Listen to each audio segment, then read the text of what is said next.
باز هم سلام مجدد تقدیم همه شما برنده های عزیز و یک سلام خاص تقدیم هواداران نجیب الله پهلوان. دوستان عزیز، روز اول عید است، تماس گرفتن با ما جناب پهلوان و امروز هم سفری داشتیم. با اینها پرسان میکنیم که امروز سفر به خاطر چی بود و اینقدر دوستانی که در روز اول عید به سیاحت آمدن در دشت تماشای ولسوالی فیروزنقشه چی هست. جناب پهلوان و سلام و عیدتون مبارک. بخیر باشید. عید شما هم تبریک. عید ملت مجاهد افغانستان و کل دنیا مسافرای دور از وطن، عید کل اینا تبریک باشه. سلامات و بخیر باشین. بین هدف از سیاحت امروز برای ما بیان بکنید چی هست؟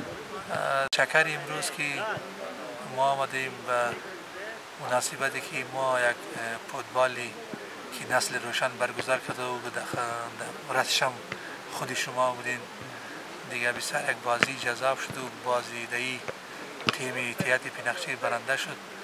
ما هم روزای عید است، هم جوانا یک چکر و سیل و ساتیری میشن، هم همونجا یک دیگه کاسه کردیم به مینای یک ختم خدایی دیگه. بیادر یک شوق و ذوقی همی تاریخ فوتبال ما، مسکشی ما، ورزشای ما زیافه شود که گل نشود. بسیار زیاد تشکر جناب پهلوان.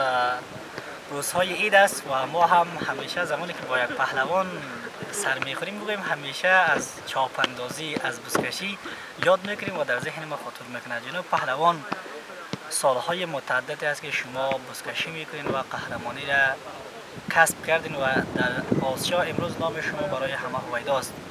آیا این پلان از این ندارین که بازنشستگی بکنید شما؟ بزکشی خو یک ورزشی است که و گردشکار کلیش که سین میکنه، نفسش هم کلانتر میشه و میگه که باید ما مو بوی قهرمانی در سرش است که باید ما قهرمان باشیم و باید یک قهرمان گپ خوی تا بکنه، قهرمانی خود خراب نکنه که وقتی که از بازی خلاص شد باید در جوانا را، چپندازا را، مای بچه را، کلی مردم را روش بیته، پالیوش همکاری کنن، اونا روش کنن که بیان جای زیره بگیرن، چراغ ازی گل نشه که والا خیر بیته پالوانه یا نجیب پالوانه یا صفت یا دیگه پالوانه را که ما را تشویق کردن و در بازی آمدن، یا در فوتبال یا در والیبال یا در 52 بازی المپیکی در بازی که هست در کلی که ما دسترسی داریم دیگه کنه هنوز خوبتر است. یک قهرمانی که یک مسکچی که وقت باز کنه دیگه شاگرده بکشه، زحمت بکشه، خدمت به ملت و مردمش بکنه، خوبتر میشه. خب شما چه پلان دارین؟ آیا بازنشستگی میکنین یا چند سال دیگه هم رقابت میکنین با دیگر پهلوانان؟ ما میوالیم در بزکشی و از میگپا شوق سابقی ما هم نمانده که سابق روز دیگه شوقی بودیم در ولایت و در ولسوالی در بزکشی میشن. همی خاطر یک سال بازی همی ولایت تورنمنت لیگ افغانستان است که در هیچ یک چیزی نو است. 6 سال میشه که ما شروع شد در افغانستان. از خاطر از همی که بازی اندیوالا و همی ولایت ما، بیرق ولایت ما، مردم ما زره روش داشته باشه، تشویق شود، ما که زحمت میکشیم. اگر ما بفهمیم که تیم ما میتونه خودش چی میکنه، ما امروز از بزکشی بازنشسته میکنیم. بسیار زیاد تشکر جناب پهلوان. یک سوالی که ذهن همه را درگیر کرده ای است که شما 7 الی 8 برادران هستین و 4 برادرتان در لیگ افغانستان در بزکشی خوب تازیدین و دیگه چاپ اندازایی در ولسوالی فیروزنقشه هست که شما به حیث استاد از اونها هستین و هر از گاه مسابقات بزکشی در ولسوالی فیروزنقشه برگزار میشه. آیا این تصمیم را نگرفتین که شما خودتان یک تیم بسازین و در تورنمنت مزار شریفیان در لیگ افغانستان از طرف خودتان یک تیم بتین؟ بله، ما خو همی زحمتی که همی وقت میکنیم، 5 سال داتا است نگاه میکنیم، داتا است نمی وقت خرج و مصرف داره دیگه، یک است $10,000 5 سال کمش $10,000 از خوبش. این از خاطر همین مردم خود، از خاطر همین ملت خود، از خاطر تاریخ ولایت خود ما نگاه کردیم که همی گپ شود دیگه. چپاندازای ما، پالوانای ما از ولسوالی ما، از منطقه ما پر هستند. به خاطر اگر لیگ ولسوالی به ولسوالی شود، تذکره و تذکره، ولایت به ولایت شود، اولترین کاری که در افغانستان میکنه یک تیم از ولسوالی جور میشه، ما هستیم که ما میکشیم در سطح افغانستان یک تیم خوب از ولسوالی پینخچیر. بله دقیقا. پهلوان در روزهای عید همه دید و وازدهای می داشته باشند و بسیار بیشتر پهلوانان بگوییم یا قهرمانانی که نام و نشان زیاد و نام و نشان کلان در افغانستان دارند شاید از خودگذری نکنند.